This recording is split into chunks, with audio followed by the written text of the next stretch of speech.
وہ مزہ نہیں آئے گا، ہلکے پھلکے انداز ہوں گے. تو وہ چیز فیض کی یہاں تھوڑی سی گہرائی ہے. فیض کی نظموں کو سمجھنا پڑتا ہے.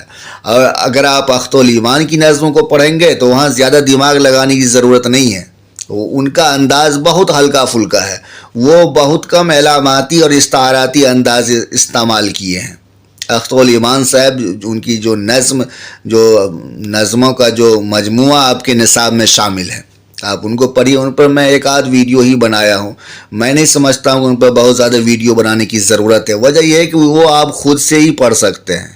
لیکن یہاں پہ جو ہے جو نئے ایسپیرینٹس ہیں ان کو تھوڑی سی دقت ہو سکتی ہے. تو اس لیے میں جو ہوں دستے ثواب پر زیادہ فوکس کر کے اس لیے بھی چل رہا ہوں کیونکہ یہ ہر جگہ کے نصاب میں شامل بھی ہے. اور اکثر فیض کے یہاں سے جو ہے اسی بک سے جو ہے پوچھتا ہے، اور فیض کے یہاں سے تو ہمیشہ ہی پوچھتے آیا. فیض ایک بڑا شاعر ہے. تو آپ دیکھیے دوستو، اب شروع کرتے ہیں نظم کو. دیکھیے کیا انداز ہے شاعر کا کہ دیکھیے، رات باقی تھی ابھی جب سرے بالیں آ کر چاند نے مجھ سے کہا.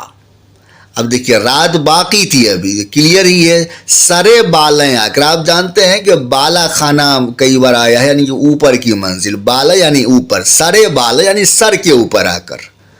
رات باقی ہی تھی ابھی لیکن سرے بالیں آ کر، سر کے اوپر آ کر چاند نے مجھ سے کہا. کیا کہا؟ دیکھیے انورٹڈ کاما بند ہے، ٹھیک ہے، انورٹڈ کاما یہاں ختم ہے.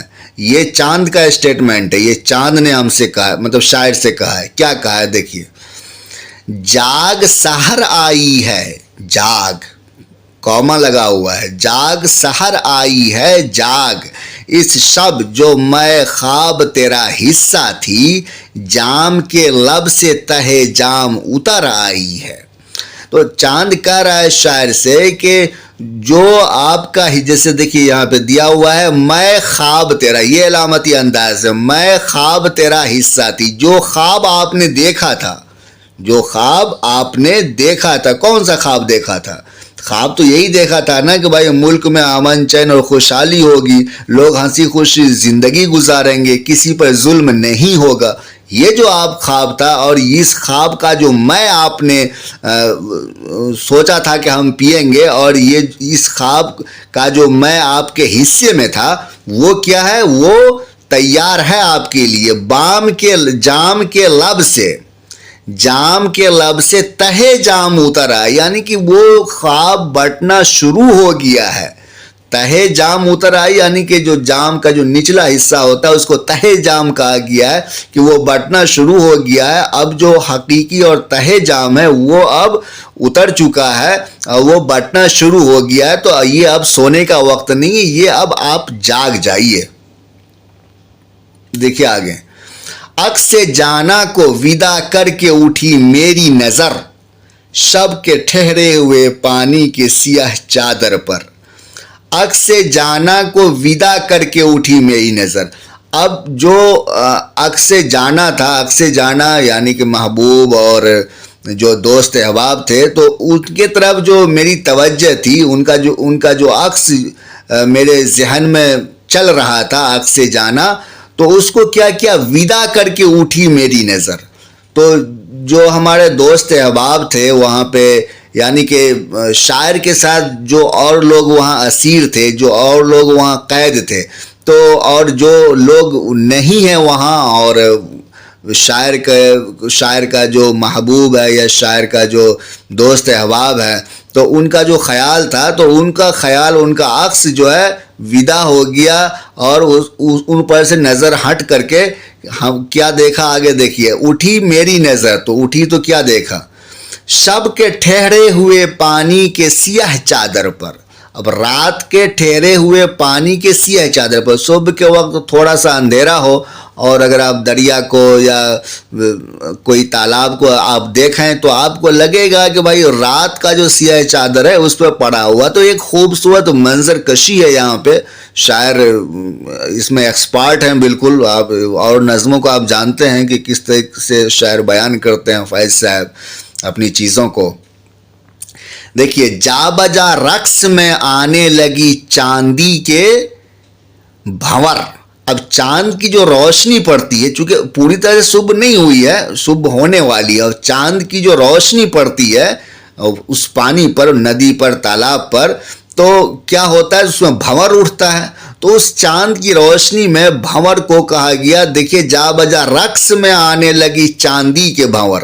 چاندی کے بھنور اس لیے کہا گیا کیونکہ اس بھنور پر چاند کی روشنی پڑ رہی ہے، تو وہ جو اوپر نیچے ہو رہا ہے، جو ویب اس میں ہو رہا ہے، تو اس کو رقص کرنا کہا گیا کہ یہ جو ہے بھنور رقص کر رہا ہے. تو یہ ایک انداز ہے کہ دماغ میں منظر کریٹ کرنے کا، منظر کشی شاعر یہاں پہ کیے ہیں، اور آپ کو بھی لگ رہا ہوگا کہ ایک منظر جو ہے آپ کی ذہن میں تیار ہو رہا ہوگا کہ کیسا خوبصورت لگ رہا ہوگا. چاند کے ہاتھ سے تاروں کے کمل گر گر کر، اور وہ بھنور کیسا ہے؟ ایسا لگ رہا ہے کہ چاند کے ہاتھ سے جو تاروں کا کمل ہے، یعنی کہ تاروں کا پھول ہے، وہ گر رہا ہے. وہ بھنور اس طرح سے اوپر نیچے ہو رہا ہے جیسے لگ رہا ہے کہ بھائی چاند کے ہاتھ سے تارے کا پھول جو ہے، تاروں کا پھول گر رہا ہے. اور ڈوبتے، تیرتے، مرجھاتے رہے، کھلتے رہے. اب اس کمل کی بات کر رہے ہیں، پھول کی بات کر رہے ہیں، ٹھیک ہے. پھول کی بات شاعر کر رہا ہے کہ وہ پھول اس طرح سے ہے، جو بھنور جو پھول کے جیسا لگ رہا ہے، وہ اس طرح سے ہو رہا ہے کہ کبھی لگ رہا ہے ڈوبتا ہے، کبھی تیرتا ہے، کبھی ایسا لگتا ہے کہ مرجھا گیا، کبھی ایسا لگتا ہے کہ جو ہے کھل گیا. تو اس طرح کی جو ہے خوبصورتی کو شاعر یہاں پہ بیان کر رہا ہے. کبھی آپ جائیے گا ویسے وقت میں ندی اور نالے کنارے، تو پھر آپ کو بھی ویسا ہی منظر نظر آئے گا. تو تالاب میں بھنور نہیں ہوتا ہے یا ویسا موج نہیں اٹھتا ہے. آپ کو کسی ویسی جگہ پہ جانا ہوگا، یا تو سمندر کے کنارے جائیے، سمندر کے کنارے جائیے، یا پھر جو ہے کوئی ندی بہہ رہی ہو اس طرح سے فاسٹ، تو وہاں پہ آپ کو دکھ سکتا ہے، نظر آئے گا. اور دیکھیے کہ رات اور صبح بہت دیر گلے ملتے رہے. تو اب گلے ملنا کا یہی مطلب ہے کہ بھائی ایک دوسرے سے جو ہے جدا ہو رہا ہے. رات اور صبح جو ہے رات ختم ہو رہی ہے اور صبح جو ہے نمودار ہو رہا ہے، تو اس کو کہا گیا گلے ملنا. یہ بیان کرنے کا انداز، یہ ایک اسلوب ہے کہ کسی بات کو کیسے بیان کرتے ہیں شاعری میں. صحن زندہ میں رفیقوں کے سنہرے چہرے، سطح ظلمت سے دمکتے ہوئے ابھرے کم کم. تو صحن زندہ اب کلیئر ہی ہے کہ بھائی قید خانے کا جو آنگن ہے اس کو صحن زندہ کہا گیا، کہ رفیقوں کے سنہرے چہرے، اور رفیق کہتے ہیں دوست کو. تو شاعر کے ساتھ اور بھی لوگ وہاں پہ اسیر ہیں، اور بھی لوگ قید ہیں، تو ان کے چہرے کو جو سنہرا چہرہ کہا گیا. اور سطح ظلمت سے دمکتے ہوئے ابھرے کم کم. سطح ظلمت یعنی کہ جو رات کا جو اندھیرا ہے، وہ اندھیرا پن جو ہے ان شاعر کے جو دوست احباب وہاں قید ہیں، تو ان دوست احباب کے چہرے پر وہ رات کا جو اندھیرا ہے وہ تھوڑی تھوڑی نظر آ رہی ہے. تو اس میں جو ہے چہرہ ان کا دمک رہا ہے، شاعر کے رفیقوں کا. نیند کی اوس نے ان چہروں سے دھو ڈالا تھا، دیس کا درد، فراق رخ محبوب کا غم. تو نیند کی اوس نے، اب نیند کی اوس اس لیے کہا گیا کہ بھائی نیند رات میں سوتا ہے آدمی، تو صبح میں بھی نیند میں رہتا ہے، اور اس وقت جگنے کا ہی من نہیں کرتا ہے. تو نیند کی اوس اس لیے کہا گیا کہ بھائی ان کے اوپر نیند غالب ہے، ابھی نیند کا غلبہ ہے. تو نیند کی اوس نے، اوس جانتے ہیں شبنم کو کہتا ہے، نیند کی اوس نے ان چہروں سے دھو ڈالا تھا. اب جب وہ سویا ہوا تھا، ان پر نیند کا غلبہ تھا. ان پر کن پر؟ جو کہ شاعر کے ساتھ وہاں پہ اسیر ہیں، جو کہ رفیق ہیں شاعر کے. تو جو ہے ان کے چہرے پر سے کیا دھو ڈالا تھا؟ دیس کا درد، کیونکہ دیس کے درد میں، ملک کے محبت میں ہی جو ہے وہ قید ہوا ہے. تو اور فراق رخ محبوب کا غم. اور کیا؟ فراق رخ محبوب. رخ کہتے ہیں چہرہ کو، فراق کہتے ہیں جدائی کو، محبوب تو محبوب ہی، اور غم تو غم کو ہی کہتے ہیں. کہ اپنوں سے، جو اپنے لوگ تھے ان کے، جو کہ ان کے جو ہے محبوب تھے، پیارے لوگ تھے، جن سے بڑی قربت تھی ان سے تو اب فراق ہوگی یا جدائی ہوگی، کیونکہ وہ لوگ اب قید میں ہیں، اور قید میں جتنے بھی لوگ ہیں وہاں پہ شاعر کے ساتھ ان کو یاد ستا رہی ہے گھر والے کی، اپنے محبوب کی، اپنے دوست احباب کی. تو جو ہے یہاں سے کلیئر ہوا ہوگا آپ کو کہ نیند جو ہے، نیند کا جو غلبہ ہے وہ ایسا ہے کہ نیند کے غلبے نے شاعر کے رفیق جو وہاں قید ہیں ان کے اوپر سے کیا کیا تھا، دیش کا درد جو ہے دھو ڈالا تھا، اور فراق رخ محبوب کا جو غم تھا وہ بھی دھو ڈالا تھا. ظاہر سی بات ہے انسان اگر سویا رہتا ہے تو اس کو، وہ تو سویا ہی رہتا ہے اس وقت، جب تک وہ سویا ہوا ہے اس کو تو کسی کی یاد بھی نہیں ہے اور کچھ نہیں، بس آدھی موت ہوتی ہے. تو اسی بات کو شاعر یہاں کہہ رہا ہے. دیکھیے، دور نوبت ہوئی پھرنے لگے بیزار قدم، زرد فاقوں کے ستائے ہوئے پہرے والے. تو دور نوبت ہوئی، نوبت کے کئی مطلب ہوتا ہے لیکن یہاں نوبت کا مطلب ہے کہ نگرانی کرنا، جو نگراں ہوتے ہیں، جو کہ پاسبانی کرتے ہیں، جو کہ چوکیداری کرتے ہیں. جو رات میں جیل میں، آپ لوگ نہیں جانتے ہوں گے، جیل میں کچھ لوگوں کی ڈیوٹی ہوتی ہے، وہ رات بھر جگتے ہیں، وہ رات بھر جگ کر کے نگرانی کرتے ہیں. تو ان لوگوں کی بات کر رہے ہیں شاعر کہ دور نوبت ہوئی ہے. جو لوگ رات میں نگرانی کرتے تھے وہ اب کیا ہو گئے، دور ہو گئے. پھرنے لگے بیزار قدم. تو بیزار قدم کہا گیا کہ بھائی اب جب صبح ہو جاتی ہے تو جو رات میں پہرا دینے والے لوگ ہوتے ہیں تو وہ اپنا آرام کرنے لگتے ہیں، اور ایک ویسا چہل پہل کا ماحول ہو جاتا ہے، ہر کوئی جگ جاتا ہے. تو اسی لیے کہا گیا کہ بیزار قدم، بیزار قدم جو ہے پھرنے لگے. اب رات پوری ہو گئی، اب صبح ہو گیا، تو جو لوگ رات میں ڈیوٹی میں تھے تو ان کے بیزار قدم ادھر ادھر پھرنے لگ گئے. اور زرد فاقوں کے ستائے ہوئے پہرے والے، ان کو زرد فاقہ کہا گیا کہ جن لوگوں کی ڈیوٹی رات میں تھی تو صبح رات بھر جگے گا تو صبح ان کا چہرہ کیسا ہوگا، ایسا لگے گا کہ بالکل ایک دم زرد فاقہ، چہرہ پر کوئی رونق نہیں رہتی. آپ جانتے ہی ہیں، کبھی آپ کے ساتھ اگر ایسا ہوا ہو کہ رات بھر آپ جگے ہیں تو آپ کا چہرہ صبح میں بے رونق لگے گا. تو اسی لیے کہا گیا ہے زرد فاقوں کے ستائے ہوئے پہرے والے. اہل زندہ کے غضبناک خروشاں نالے، اہل زندہ کے غضبناک خروشاں نالے، جن کی باہوں میں پھرا کرتے ہیں باہیں ڈالے. تو اہل زندہ یعنی زندہ والے، قید خانے والے، اہل زندہ کے غضبناک خروشاں نالے. اب غضبناک، غضب سے غضبناک ہے. خروشاں نالے کس کو کہتے ہیں؟ خروشاں کہتے ہیں کہ جیسے کہ کوئی شور گل مچا رہا ہو، ہے نا، شور گل مچانا خروشاں کہتے ہیں. اور نالے کہتے ہیں کہ فریاد کرنا. نالے ہوتا ہے نا، نالے کوئی نیا ورڈ نہیں ہوگا آپ کے لیے، ہزار بار استعمال ہوا ہے اردو شاعری میں کہ نالا و فریاد کرنا ایک ساتھ بھی استعمال ہوتا ہے. اور خروشاں شور و گل. تو اہل زندہ کے غضبناک، غضبناک اس لیے کہا گیا کہ وہاں پر جو ہے کوئی ویسا ہوتا نہیں ہے کہ کوئی خوش ہو، کوئی بھی خوش نہیں ہوتا ہے، اس لیے ان کو غضبناک کہا گیا ہے. کہ اہل زندہ کے غضبناک خروشاں نالے، جن کی باہوں میں پھرا کرتے ہیں باہیں ڈالے. اب کوئی ایک انسان تو قید ہے نہیں وہاں پہ، بہت سارے انسان قید ہیں اور سب کے نالے ہیں. تو سب کے نالے ایک ساتھ، اگر سب کی آہ و فغاں اور سب کی فریاد ایک ساتھ مل جائے تو ایسا لگتا ہے شاعر کو کہ سارے نالے ایک دوسرے کی باہوں میں ڈالے ہوئے ہیں باہیں. تو جن کی باہوں میں پھرا کرتے ہیں باہیں ڈالے. اب نالا فریاد ہونے کا یہ مطلب نہیں کہ نالا فریاد کا مطلب ہوا کہ چیخ چلا رہا ہے. خاموشی کی بھی زباں ہوتی ہے، ہر بات کہاں لفظوں میں بیاں ہوتی ہے. اور شاعر حساس ہوتا ہے، اور خاموشی کو بھی شاعر سمجھتا ہے کہ بھائی ان کی خاموشی ہے ضرور، یہ بول نہیں رہا ہے کچھ، لیکن ان کے دل سے ایک نالا و فریاد جاری ہے. اور جتنے بھی لوگ اسیر ہیں، جتنے بھی لوگ قید ہیں، سب کے دل سے ایک نالا و فریاد جاری ہے. اور اس بات کو شاعر محسوس کرتا ہے. شاعر جنرل انسان سے زیادہ حساس ہوتا ہے، زیادہ محسوس کرنے والا ہوتا ہے، اس لیے تو وہ شاعر ہے.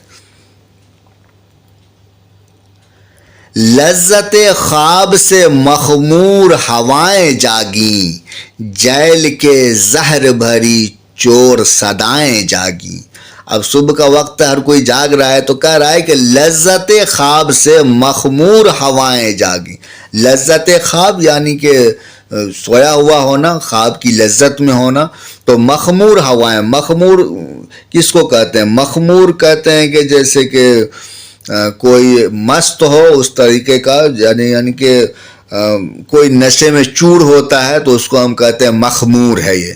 تو مخمور ہوائیں اس لیے کہا گیا کیونکہ جو ہے رات میں یہ لذت خواب میں تھا، تو اس سے کیا ہو گیا؟ مخمور ہوائیں جاگ گئیں۔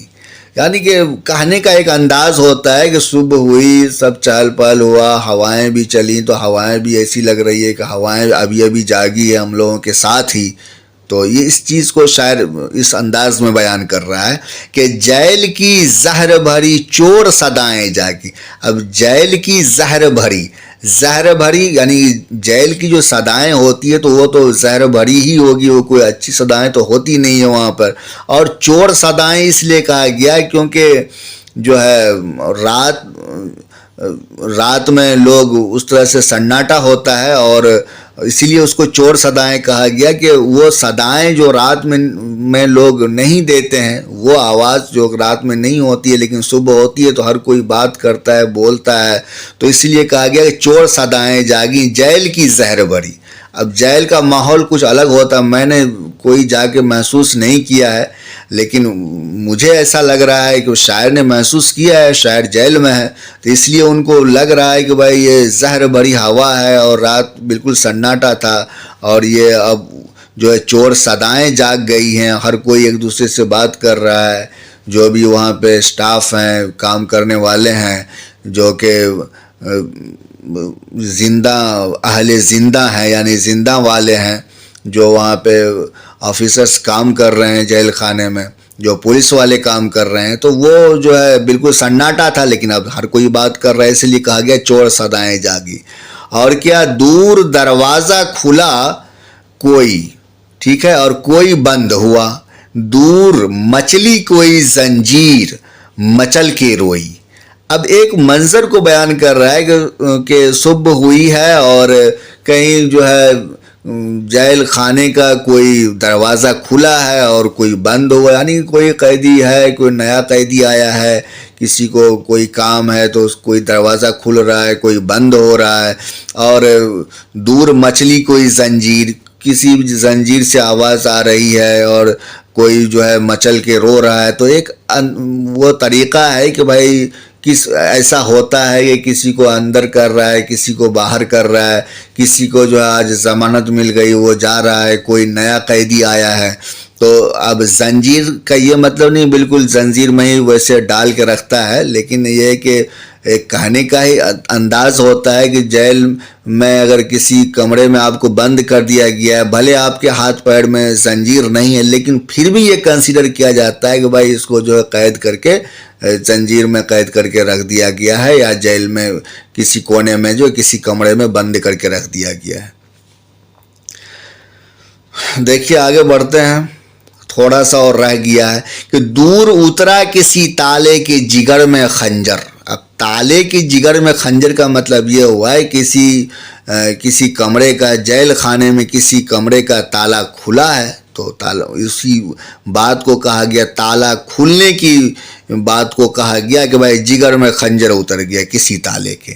اور سر پٹکنے لگا رہ رہ کے دریچہ کوئی۔ اب صبح کا وقت ہے، رات میں موسٹلی لوگ کھڑکی وغیرہ بند کر لیتے ہیں سونے میں، اور صبح ہوئی تو کھڑکی وغیرہ کھولا، تو کھڑکی کے کھولنے کی کیفیت کو کہا گیا، دریچہ کہتے ہیں کھڑکی کو، تو کھڑکی کھولنے کی کیفیت کو کہا گیا کہ شاعر کو ایسا لگ رہا ہے کہ بھائی کھڑکی جو ہے سر پٹک رہا ہے، یعنی کھڑکی کو کھولنے کی کیفیت کو شاعر جو ہے سر پٹکنے کے انداز میں کہہ رہا ہے کہ ایسا لگ رہا ہے کہ کھڑکی جو ہے سر پٹک رہا ہے۔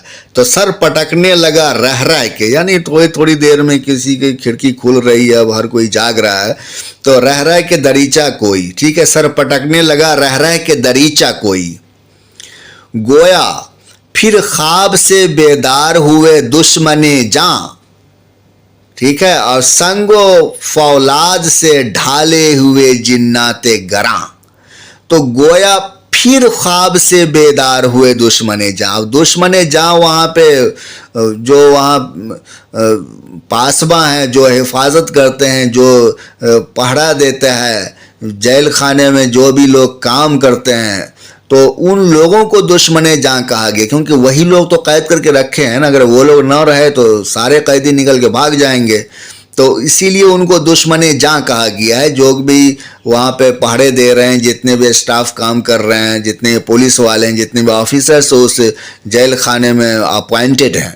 تو گویا پھر خواب سے بیدار ہوئے دشمن جاں اور سنگ و فولاد سے ڈھالے ہوئے جنات گراں. اب ظاہر ہے کہ پولیس والے مضبوط ہوتے ہیں، ویسے ہٹے کٹے لوگوں کو اس میں اپوائنٹ کیا جاتا ہے.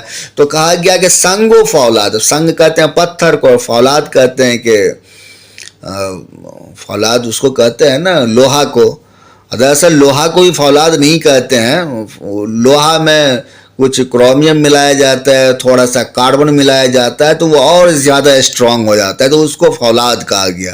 تو جو ہے سنگ و فولاد سے ڈھالے ہوئے جنات گراں. جنات گراں بھی انہی لوگوں کے لیے استعمال ہوا ہے جن کے لیے دشمن جاں استعمال ہوا ہے، اسی لیے انہی کے لیے جنات گراں استعمال ہوا ہے. جنات موسٹلی کنسیڈر کیا جاتا ہے کہ بھائی جنات بہت طاقتور ہوتا ہے، بہت مضبوط ہوتا ہے، تو اس لیے جنات گراں کہا گیا. اور آگے دیکھیے، جن کے چنگل میں شب و روز ہیں فریاد کنا. جن کے چنگل میں، کن کے چنگل میں؟ یہی جنات گراں کے چنگل میں، یہی جنات گراں کے چنگل میں، اور یہی دشمن جاں کے چنگل میں. کیا ہے؟ اسی دشمن جاں کے چنگل میں کیا ہے؟ فریاد کنا ہے. فریاد کنا مطلب فریاد کرنا، کردن کرنا ہوتا ہے فارسی میں. فریاد کنا ہے فریاد کرنا. جن کے چنگل میں شب و روز ہیں فریاد کنا. شب و روز تو آپ جان ہی گئے، دن رات ہماری کیا ہے؟ ان کے چنگل میں قید ہے. کن کے چنگل میں؟ جو قید خانے میں جو لوگ محافظ ہیں، جو حفاظت کر رہے ہیں قیدیوں کی، کوئی قیدی بھاگے نہیں، تو انہی لوگوں کے چنگل میں جتنے بھی لوگ قیدی ہوتے ہیں، جتنے بھی لوگ اسیر ہوتے ہیں، تو ان کے شب و روز، ان کے دن رات انہی لوگوں کے چنگل میں قید ہوتا ہے اور فریاد کنا ہوتا ہے، فریاد کر رہا ہوتا ہے. اب یہ نہیں کہ موخک فریاد کر رہا ہو، لیکن وہ کہ سائلنٹ رہ کے بھی لوگ ایک طرح سے فریاد ہی کر رہا ہے نا کہ بھائی کب ہمیں نکلے. اس بات کو شاعر نے یہاں بیان کیا ہے. دیکھیے، میرے بیکار شب و روز کی نازک پریاں. اب یہ اس لائن کا ہے. دیکھیے، جن کے چنگل میں شب و روز ہیں فریاد کنا. کیا فریاد کنا ہے نا؟ کیا فریاد کنا ہے؟ ایسا کیا ہے کہ جو کہ دن رات جو ہے ان کے چنگل میں فریاد کنا ہے؟ تو وہ ہے یہ نازک پریاں. میرے بیکار شب و روز کی نازک پریاں. بیکار شب و روز اس لیے کہا گیا کیونکہ قید خانے میں قیدی کا شب و روز بیکار ہی ہوتا ہے. اور نازک پریاں اس لیے کہا گیا کہ خوبصورت خیال، خوبصورت لمحات.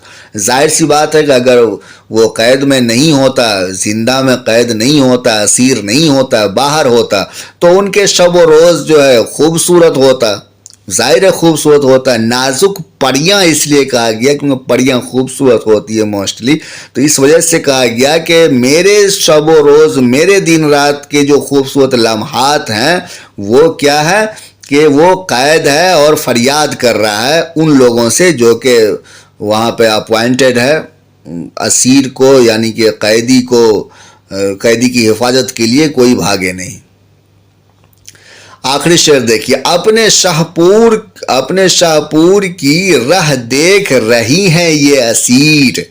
اسیر کون؟ وہی جو قیدی ہیں، قید ہیں، اس کو کہا گیا اسیر. اور شاہپور ہے. شاہپور کہتے ہیں کہ جیسے کہ کوئی یعنی پرواز کرنا، اڑ جانا، آزاد ہو جانا. تو اپنے شاہپور کی راہ دیکھ رہی ہیں یہ اسیر. ٹھیک ہے، اسیر یا جو بھی لوگ قید ہے وہ یہ راہ دیکھ رہی ہے کب ہم آزاد ہو جائیں، کب ہم یہاں سے نکل جائیں. اس کو شاہپور کہا گیا. ویسے لفظی مطلب شاہپور کا ہوتا ہے کہ پرواز کرنا، اڑ جانا. اور جس کے ترکش میں ہیں امید کے جلتے ہوئے تیر. جس کے کس کے؟ اسی اسیر کے یہ جو لوگ قید ہیں قید خانے میں، اس کی بات کر رہے ہیں. اسی کو کہا گیا کہ جس کے ترکش میں ہے. ترکش کہتے ہیں کہ تیر رکھنے کی جگہ. آپ دیکھے ہوں گے تیر کمان مووی وغیرہ ہم دکھاتا ہے کہ ایسے کندھے میں لٹکا ہوتا ہے، اس میں تیر رکھتے ہیں لوگ، جتنے بھی تیر رکھ سکیں 15 20 25 جتنے بھی اس میں آئیں، تو اس کو ترکش کہا گیا. جس کے ترکش میں ہیں امید کے جلتے ہوئے تیر. اب جلتے ہوئے تیر کا مطلب یہ ہوا کہ بھائی تیر جو ہے وہ جل رہا ہے، اور کس کا تیر ہے؟ امید کا تیر ہے. تو کہنے کا شاعر کا یہاں پہ مطلب اس شعر میں دراصل یہ ہے کہ یہ لوگ جو بھی لوگ اسیر ہیں وہ ہمیشہ آزاد ہونے کی سوچ رہے ہیں اور چاہتے ہیں کہ بھائی ہم جلدی سے آزاد ہو جائیں. ظاہر سی بات ہے کوئی بھی قید خانے میں ہوتا ہے جلدی سے آزاد ہونا چاہتا ہے. تو اپنے شاہپور کی راہ دیکھ رہی ہیں، اپنی آزادی کی راہ دیکھ رہی ہیں، اور جس کے ترکش میں ہے یعنی کہ ان کے دل دماغ میں کیا ہے کہ ایک امید ہے، ایک ایسی امید ہے کہ وہ یہ سوچ رہا ہے کہ ہم جلدی سے آزاد ہو جائیں گے. ایسی امید ان کے اندر ہے، اور اسی بات کو شاعر نے یہاں پہ علامتی انداز میں کہا ہے جس کے ترکش میں ہے امید کے جلتے ہوئے تیر. تو تیر جو ہے وہ چلنا چاہ رہا ہے کہ ہم آزاد ہو جائیں. تو امید کا تیر اس لیے کہا گیا ہے کہ امید شاعر کر رہا ہے کہ جو بھی یہاں اسیر ہیں وہ یہ چاہتے ہیں کہ ہم جلدی سے آزاد ہو جائیں، اور اس کو یہ اس بات کی بالکل امید ہے کہ ہم بہت جلد آزاد ہو جائیں گے.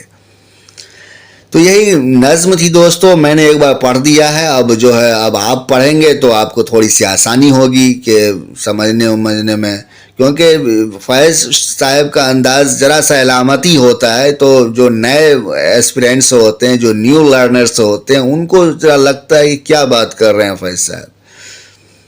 تو ٹھیک ہے دوستو، چلیے ملتے ہیں کسی نئے ویڈیو میں. اپنا بہت سارا خیال رکھیے. اللہ حافظ.